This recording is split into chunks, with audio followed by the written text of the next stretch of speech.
ಜಾತಿ ಗಣತಿ ಬಗ್ಗೆ ಗೊಂದಲ ಉಂಟಾಗಿರೋ ವಿಚಾರವಾಗಿ ಸಚಿವ ಸಂಪುಟ ಸಭೆಯಲ್ಲಿ ಮಹತ್ವದ ಚರ್ಚೆ ನಡೆದಿದೆ. ಸಮೀಕ್ಷೆಯನ್ನ ಮುಂದೂಡಿಕೆ ಮಾಡುವ ಬಗ್ಗೆ ಸಮಾಲೋಚನೆ ಮಾಡಲಾಗಿದೆ ಎನ್ನಲಾಗಿದೆ. ಸಮೀಕ್ಷೆ ಮುಂದೂಡಿಕೆ ಮಾಡಿದ್ರೆ ಹೇಗೆ ಅನ್ನೋದ್ರ ಬಗ್ಗೆಯೂ ಚರ್ಚೆ ನಡೆದಿದೆ. ಹೆಚ್ಚುವರಿ ಜಾತಿಗಳು ಸೇರ್ಪಡೆಯಾಗಿವೆ. 331 ಜಾತಿಗಳು ಹೆಚ್ಚುವರಿಯಾಗಿ ಸೇರ್ಪಡೆಯಾಗಿವೆ. ಇದನ್ನು ಪರಿಗಣಿಸೋದು ಹೇಗೆ? ಇದನ್ನು ಮುಂದಿಟ್ಟುಕೊಂಡು ಸಮೀಕ್ಷೆ ಮಾಡೋದಕ್ಕೆ ಸಾಧ್ಯ ಇಲ್ಲ. ಸಮೀಕ್ಷೆಯನ್ನೇ ಮುಂದೂಡಿಕೆ ಮಾಡಿ ಅಂತ ಸಚಿವರು ಆಗ್ರಹ ಮಾಡಿದ್ದಾರೆ. ಜಾತಿ ಗಣತಿ ಗೊಂದಲದ ಬಗ್ಗೆ ಸ್ವತಃ ಸಿದ್ದರಾಮಯ್ಯ ಅವರು ಕೂಡ ಬೇಸರ ಹೊರ ಹಾಕಿದ್ದು, ನನ್ನ ಮೇಲೆ ಜಾತಿವಾದಿ ಅನ್ನುವ ಪಟ್ಟ ಕಟ್ಟುತ್ತಿದ್ದಾರೆ. ಎಲ್ಲಾ ಜಾತಿಯಲ್ಲೂ ಬಡವರಿದ್ದಾರೆ, ಅದನ್ನು ಸರಿಪಡಿಸಲು ಸಮೀಕ್ಷೆ ಮಾಡ್ತಾ ಇರೋದು.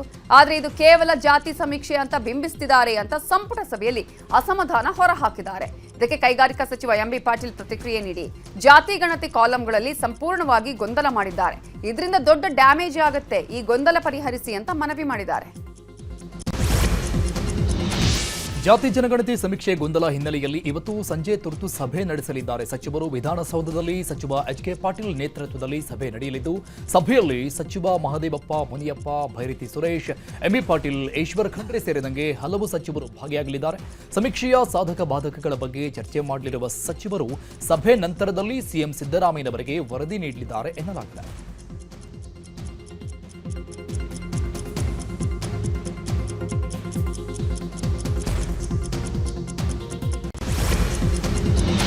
ಹುಬ್ಬಳ್ಳಿಯಲ್ಲಿ ವೀರಶೈವ ಲಿಂಗಾಯತ ಜಟಾಪಟಿ ತಾರಕಕ್ಕೇರಿದೆ. ವಿವಿಧ ಸ್ವಾಮೀಜಿಗಳ ವಿರುದ್ಧ ಆಕ್ರೋಶ ಹೊರಹಾಕಿದ್ದಾರೆ. ಲಿಂಗಾಯತರ ಅಲ್ಪಸಂಖ್ಯಾತರ ಮಾನ್ಯತೆಗಾಗಿ ಹೋರಾಟ ವೇದಿಕೆ ಆಕ್ರೋಶ ಹೊರಹಾಕಿದ್ದು, ಜಾತಿ ಗಣತಿ ವಿಚಾರದಲ್ಲಿ ಸ್ವಾಮೀಜಿಗಳಿಂದ ಗೊಂದಲ ಸೃಷ್ಟಿಯಾಗಿದೆ.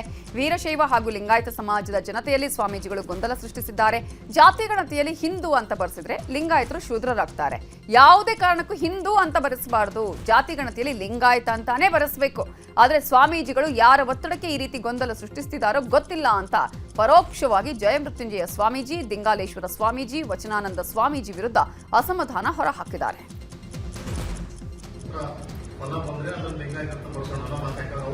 ಲಿಂಗಾಯತ ಎಲ್ಲ ಒಳ ಪಂಗಡದವರು 22ನೇ ತಾರೀಕಿಗೆ ನಡೆಯತಕ್ಕಂಥ ವೈಷ್ಣವ, ಕ್ಷತ್ರಿಯ, ಶೂದ್ರ, ಅತಿಶೂದ್ರ ಸರ್ ಪಂಚಮಶಾಲಿ ಸಮುದಾಯದವರನ್ನ ಕರೆದಾಗ ಅಲ್ಲೆಲ್ಲ ಸ್ಪಷ್ಟವಾಗಿ ನಮ್ಮನ್ನು ಇಂಡಿವಿಜುವಲ್ ಒಪಿನಿಯನ್ ಕೇಳಿದಾಗ ಎಲ್ಲರೂ ಸ್ಪಷ್ಟಪಡಿಸಿದ್ರೆ ಶೂದ್ರ ಆಗ್ತದೆ. ಈ ವಿಷಯ ಪದ್ಮನಾಭಸ್ವಾಮಿ ಅವರಿಗೆ ಹೇಳಿದ್ದೇವೆ. ಹೋರಾಟದ ನಂತರ ಆಳಂದ ಕ್ಷೇತ್ರದಲ್ಲಿ ಮತಗಳ್ಳತನ ನಡೆದಿದೆ ಅಂತ ಲೋಕಸಭಾ ವಿಪಕ್ಷ ನಾಯಕ ರಾಹುಲ್ ಗಾಂಧಿ ಗಂಭೀರ ಆರೋಪ ಮಾಡಿದ್ದಾರೆ. ದೆಹಲಿಯಲ್ಲಿ ಸುದ್ದಿಗೋಷ್ಠಿಯಲ್ಲಿ ಮಾತನಾಡಿದ ಅವರು, ಆಳಂದ ಕ್ಷೇತ್ರದಲ್ಲಿ 6,108 ಮತಗಳ ಕಳ್ಳತನ ಆಗಿದೆ. ಕಾಂಗ್ರೆಸ್ ಮತದಾರರನ್ನ ಗುರಿಯಾಗಿಸಿಕೊಂಡು ಸಾಫ್ಟ್ವೇರ್ ಬಳಸಿ ಸ್ವಯಂಚಾಲಿತವಾಗಿ ಡಿಲೀಟ್ ಆಗಿವೆ ಅಂತ ಆರೋಪಿಸಿದರು. ಇನ್ನು ಅಲ್ಪಸಂಖ್ಯಾತರು, ದಲಿತರು, ಒಬಿಸಿ ಮತ ಟಾರ್ಗೆಟ್ ಮಾಡಲಾಗಿದೆ. ಕಾಂಗ್ರೆಸ್ ಲೀಡ್ ಇರೋ ಕಡೆ ಟಾರ್ಗೆಟ್ ಮಾಡಿದ್ದಾರೆ ಅಂತ ಬಿಜೆಪಿ ವಿರುದ್ಧ ರಾಹುಲ್ ಗಾಂಧಿ ಆರೋಪಿಸಿದ್ದಾರೆ. Constituency in Karnataka, 6,018 votes. Somebody tried to delete 6,018 votes. We don't know the total number of votes that were deleted in Anand in the 23 election. They are much higher than 6,018, but somebody got caught deleting 6,018 votes. And it was caught, like most crimes, by a coincidence. What happened was the booth level officer there noticed that her uncle's vote was deleted, and so she checked who deleted her uncle's vote, and she found that it was a neighbor. पड़ोसी ने uncle का vote delete किया. उसने जाके पड़ोसी से पूछा कि आपने मेरे अंकल का वोट क्यों डिलीट किया? पड़ोसी ने कहा, मैं तो जानता ही नहीं, मैंने तो कुछ वोट डिलीट ही नहीं किया. Neither did the person deleting the vote know, nor did the person whose vote was deleted know. Some other force hijacked the process and deleted the vote.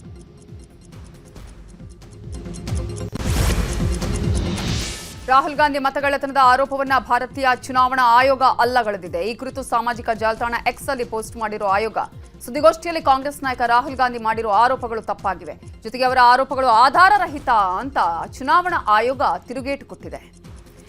Aland ಕ್ಷೇತ್ರದಲ್ಲಿ ಮತಕಳ್ಳತನ ಆರೋಪ ಸಂಬಂಧ ಮಾತನಾಡಿರೋ ರಾಜ್ಯ ಮುಖ್ಯ ಚುನಾವಣಾಧಿಕಾರಿ ಅನ್ಬು ಕುಮಾರ್, ಚುನಾವಣಾ ಆಯೋಗದ ಅಧಿಕೃತ ಎಕ್ಸ್ ಖಾತೆಯಲ್ಲಿ ಮಾಹಿತಿಯನ್ನ ಕೊಟ್ಟಿದ್ದು ಮತ್ತೆ ಯಾವುದೇ ಪ್ರತಿಕ್ರಿಯೆ ನೀಡಲ್ಲ ಅಂತ ಹೇಳಿದ್ದಾರೆ.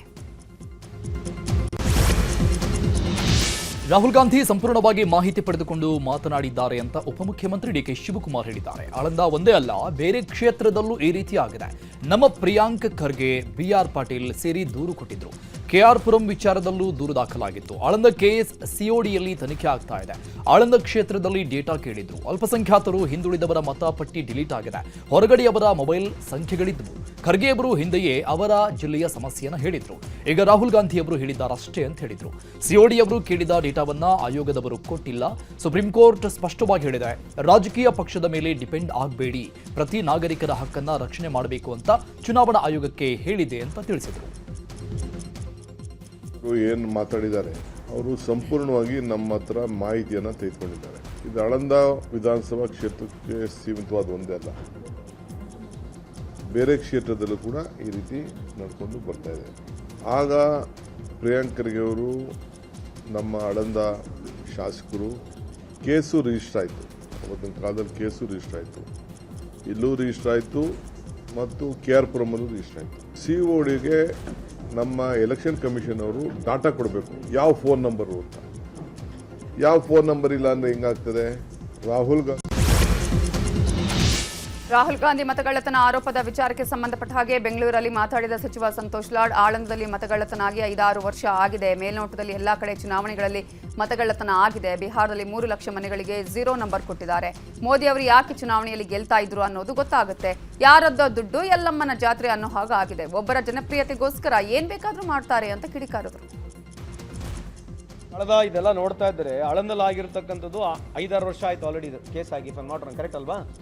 ಅವಾಗ SIT ಅವರು ಅದ್ರ ಬಗ್ಗೆ ಈ ಎಲೆಕ್ಷನ್ ಕಮಿಷನರಿಗೆ ಭಾಳಷ್ಟು ಪತ್ರಗಳನ್ನ ಬರೆದಿದ್ದಾರೆ, ಕೇಳಿದ್ದಾರೆ. ಇದು ಯಾವ ರೀತಿ ಡಿಲೀಟ್ ಆಗಿದೆ, ಹೆಂಗೆ ಡಿಲೀಟ್ ಆಯಿತು, ಏನು ಬೇಸಿಸ್ ಅಂದರೆ ಅವ್ರು ಇಲ್ಲಿವರೆಗೆ ಉತ್ತರ ಕೊಡ್ತಾ ಇಲ್ಲ. ಸೊ ಮೇಲ್ನೋಟದಲ್ಲಿ it's a fraud way of winning elections. ಯಾಕೆ ಗೆಲ್ತಾ ಇದ್ರು ಮೋದಿ ಸಾಹೇಬ್ರ ಎಲೆಕ್ಷನ್ಸ್ ಅಂದರೆ ಇದೇ ರೀತಿಯ ಯಾವುದೋ ಒಂದು ತಂತ್ರಗಳನ್ನ ಉಪಯೋಗಿಸಿ ಜನಕ್ಕೆ, ಸಾರ್ವಜನಿಕ ಜನಕ್ಕೆ ಮೋಸ ಮಾಡಿ ಈ ಟ್ಯಾಂಪರಿಂಗ್ ಮುಖಾಂತರ ಗೆಲ್ತಕ್ಕಂಥದ್ದು ಇವತ್ತು ಮೇಲ್ನೋಟಕ್ಕೆ ಬಯಲು ಬರ್ತಾ ಇದೆ. So I feel all the elections which they have won or which are trying to win is all based on a fraud based ಅಂತ ಹೇಳಿ ಇಚ್ಛೆ ಬಯಸ್ತೇನೆ ನಾನು. ಆಳಂದ ಕ್ಷೇತ್ರದಲ್ಲಿ ಮತಗಳ್ಳತನ ಆಗಿದೆ ಎಂಬ ರಾಹುಲ್ ಆರೋಪ ಕುರಿತು ಕಾಂಗ್ರೆಸ್ ಸಚಿವ ರಾಮಲಿಂಗಾರೆಡ್ಡಿ ಮಾತನಾಡಿದರು. ಬೆಂಗಳೂರಲ್ಲಿ ಮಾತನಾಡಿದ ಅವರು, ದೇಶದಲ್ಲಿ ವಿಪಕ್ಷಗಳಿಗೆ ಸೇರಿದ ಮತ ಕದಿತಾ ಇದ್ದಾರೆ. ಮಹದೇವಪುರ ಇರಬಹುದು, ಆಳಂದ ಇರಬಹುದು, ಮತ ಕದ್ದು ಬಿಜೆಪಿ 3ನೇ ಬಾರಿ ಅಧಿಕಾರಕ್ಕೆ ಬಂದಿದೆ. ಚುನಾವಣೆ ಆಯೋಗ ಬಿಜೆಪಿಯ ಕೈಗೊಂಬೆ ಆಗಿದೆ ಅಂತ ಸಚಿವ ರಾಮಲಿಂಗಾರೆಡ್ಡಿ ಬಿಜೆಪಿ ವಿರುದ್ಧ ಗಂಭೀರ ಆರೋಪ ಮಾಡಿದ್ದಾರೆ. ಮಹಾರಾಷ್ಟ್ರ ಚುನಾವಣೆ ಯಾವ ರೀತಿ ಗೆದ್ದರು ಅಂತ ಇಡೀ ದೇಶಕ್ಕೂ ಗೊತ್ತು, ಪ್ರಪಂಚಕ್ಕೂ ಗೊತ್ತು. ಮೋಸದಿಂದ ಗೆದ್ದಿರ್ತಕ್ಕಂಥದ್ದು. ಪಾರ್ಲಿಮೆಂಟ್ ಚುನಾವಣೆಯಲ್ಲಿ ಇವ್ರು ಗೆದ್ದಿದ್ದು, BJP ಅಲಿಯನ್ಸ್ ಗೆದ್ದಿದ್ದು ಬರೀ 18 ಸ್ಥಾನ ಪಾರ್ಲಿಮೆಂಟಲ್ಲಿ. 4 ತಿಂಗಳಿಗೆ ಅಸೆಂಬ್ಲಿ ಎಲೆಕ್ಷನ್ ಆಗುತ್ತೆ. 30 ಸ್ಥಾನ ಗೆದ್ದವರಿಗೆ ಅಸೆಂಬ್ಲಿನಲ್ಲಿ 70-80 ಸ್ಥಾನವೂ ಬರಲಿಲ್ಲ. 18 ಸ್ಥಾನ ಗೆದ್ದವರಿಗೆ 200ಕ್ಕಿಂತ ಜಾಸ್ತಿ ಬಂತು. ಪಾರ್ಲಿಮೆಂಟಲ್ಲಿ 2 ಲಕ್ಷ ಮತಗಳಿಂದ ಗೆಲ್ತಾರೆ. ನಾಂದೇಡ್ ಬೈ ಎಲೆಕ್ಷನ್ ಕಾಂಗ್ರೆಸ್ ಅಭ್ಯರ್ಥಿ. ಅದೇ ದಿನ ಚುನಾವಣೆ, ಅದೇ ಮತದಾರ 7-7 BJP ಮತ್ತು ಅವರ ಅಲಿಯನ್ಸು ಗೆಲ್ತಾರೆ. ಇದರಿಂದ ನೀವೇ ಅರ್ಥ ಮಾಡ್ಕೊಳ್ಳಿ ಏನಾಗ್ತಾ ಇದೆ ದೇಶದಲ್ಲಿ ಅಂತ. ಆಳಂದಲ್ಲೂ ಆಗಿದೆ, ಅದೇ ರೀತಿ ಗಾಂಧಿನಗರದಲ್ಲೂ ಆಗಿದೆ, ಬೇಕಾಷ್ಟು ಕಡೆ ಮಾಡಿದ್ದಾರೆ. ಇನ್ನು ರಾಹುಲ್ ಗಾಂಧಿ ಸಾಕ್ಷಿ ಸಮೇತ ಮತಗಳ್ಳತನ ಆರೋಪ ಮಾಡಿದ್ರು. ಬಿಜೆಪಿ ಯಾಕೆ ಉತ್ತರ ನೀಡ್ತಾ ಇಲ್ಲ ಅಂತ ಸಚಿವ ಶಿವರಾಜ್ ತಂಗಡಗಿ ಪ್ರಶ್ನೆ ಮಾಡಿದ್ದಾರೆ. ಬೆಂಗಳೂರಲ್ಲಿ ಮಾತನಾಡಿದ ಅವರು, ರಾಜ್ಯದ ಬೇರೆ ಕ್ಷೇತ್ರದಲ್ಲಿ ಮತಗಳ್ಳತನ ಆಗಿದೆ ಅಂತ ರಾಹುಲ್ ಸಾಕ್ಷಿ ಸಮೇತ ಹೇಳಿದ್ದಾರೆ. ಮೋದಿ, ಅಮಿತ್ ಶಾ ಯಾಕೆ ಸುಮ್ಮನಿದ್ದಾರೆ? ಕೇವಲ ಚುನಾವಣೆ ಆಯೋಗ ಮಾತ್ರ ಮಾತಾಡ್ತಾ ಇದೆ. ಬಿಜೆಪಿ ಕಳ್ಳ ಓಟುಗಳಿಂದ ಗೆದ್ದಿದೆ ಅಂತ ಆಕ್ರೋಶ ವ್ಯಕ್ತಪಡಿಸಿದರು. ಇದಕ್ಕೆ ಬಿಜೆಪಿ ಅವರು ಉತ್ತರವನ್ನು ಕೊಡಬೇಕು. ಕಳುವಾಗಿದೆ ಅಂತ ಇವರು ಮೌನವಾಗಿರೋದು ನೋಡಿದರೆ ಕಳ್ಳತನ ಆಗಿದೆ, ಕಳ್ಳತನ ಮಾಡಿದಾರಂತೆ ಪ್ರೂವ್ ಆಗುತ್ತೆ. ಯಾಕಂದರೆ ಇಲ್ಲಿವರೆಗಾದರೂ ಪ್ರಧಾನಮಂತ್ರಿಗಳು ಇದ್ರ ಬಗ್ಗೆ ಹೇಳಿಕೆಯನ್ನು ಕೊಟ್ಟಿಲ್ಲ ಮತ್ತು ಅಮಿತ್ ಶಾ ಅವರು ಹೇಳಿಕೆ ಕೊಟ್ಟಿಲ್ಲ. ಚುನಾವಣಾ ಆಯೋಗದವ್ರು ಮಾತ್ರ ಮಾತಾಡ್ತಾ ಇದ್ದಾರೆ. ಇವರೇ ಹೇಳಿಕೆ ಕೊಡ್ತಿಲ್ಲ. ಇವತ್ತು ದೇಶವನ್ನು ಮುನ್ನಡೆಸ್ತಾ ಇರುವಂಥವ್ರು. ಅಂದರೆ ನನಗೇನನ್ಸುತ್ತೆ, ಇವರು ಮತ ಕಳ್ಳತನ ಮಾಡಿದರೆ ಪ್ರೂವ್ ಆಗ್ತಾ ಇದೆ. ಕರ್ನಾಟಕದಲ್ಲಿ ಮತಗಳ್ಳತನ ಆರೋಪ ವಿಚಾರ ಸಂಬಂಧ ಶಾಸಕರು ಹಾಗೂ